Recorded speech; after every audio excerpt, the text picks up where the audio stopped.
Unit 7. Environmental Protection. IELTS Speaking Part 3. Question 1. What are some harmful chemicals that affect the environment? Answer. Harmful chemicals come from different sources, such as factories, cars, and farms. Factories often release toxic gases into the atmosphere, which cause air pollution and global warming. Cars also produce harmful chemicals through car exhaust emissions. On farms, pesticides and herbicides are used to kill insects and weeds, but these chemical substances can go into rivers and lakes, contaminating the water supply. This pollution can harm aquatic animals and even people who drink the contaminated water. It is important for industries and farmers to become aware of the need to reduce the use of harmful chemicals and protect the environment. Question 2. Why should countries use more renewable energy sources? Answer. Renewable energy sources, like solar power, wind power, and hydroelectric power, are very important because they do not cause pollution. Unlike coal, oil, or gas, they do not release toxic gases into the atmosphere, so they help to reduce air pollution and slow down global warming. Also, renewable energy sources do not run out, which makes them a better long-term solution to generate electricity. Many countries are concerned about climate change and are investing in solar panels and wind farms. If more countries use renewable energy sources, it will help protect the environment and improve people's health. Question 3. What problems can water contamination cause? Answer. Water contamination is a serious problem because it can make people and aquatic animals become sick. When people drink untreated water or contaminated water, they can get a common sickness like stomach infections and other diseases. Factories sometimes dump industrial waste into rivers and lakes, which makes the water supply unsafe for drinking and kills marine life. Oil spills in the ocean can also poison fish and other aquatic animals. Another problem is sewage, which needs to be treated properly so that it does not cause harm to clean water sources. Governments should take action by improving waste management and water treatment systems. People should also become aware of the problem and avoid throwing waste products or harmful chemicals into water sources. A wake-up call for the planet. One morning, Hoa was woken by a ringing alarm clock. She looked outside and smiled at the white fluffy clouds. "I'd love to enjoy the sunrise, but I need to hurry," she said. As she got ready, she saw her dad put the rubbish out for collection and sort bottles into a recycling bin. "Use refillable plastic bottles," he reminded her. "They help reduce waste." At school, Hoa's class talked about environmental issues.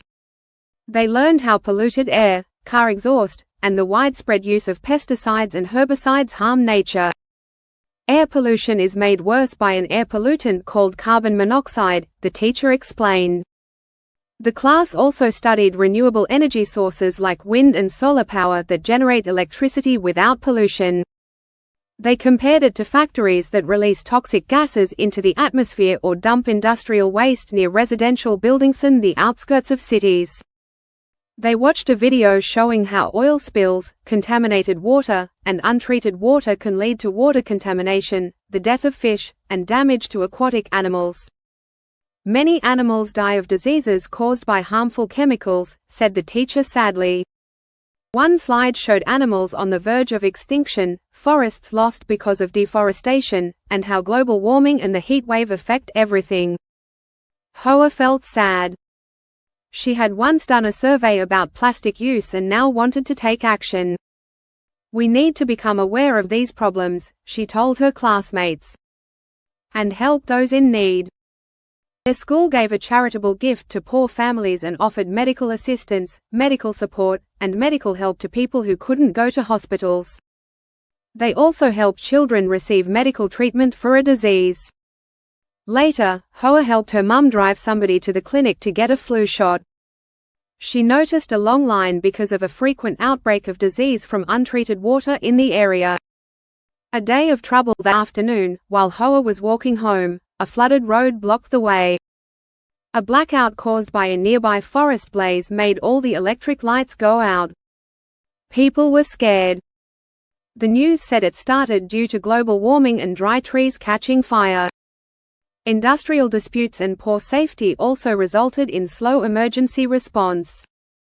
Hoa remembered she was wearing a pair of tight shoes and had a blister on her foot. She found it hard to walk, especially when the road was dark. She used a blunt knife to cut a bandage from a cloth strip. A small moment of peace that evening, her uncle called to take a message. He said, "Let's meet afterwards at the pub. I'll tell you more about an experimental teaching method I saw during an occasional visit to another country." Hoa agreed. "In general, I'm really concerned about the planet," she told him. "We need more lessons like today." On the train there, she sat with train passengers who were chatting about a deadly poison found in fish from a river. They talked about dumped industrial waste and how it had resulted in sickness. "Even a common sickness like the flu can get worse if we become sick from dirty air or water," one man said. The lesson Hoa met her friends at the pub. They talked about how to spread the message and help others.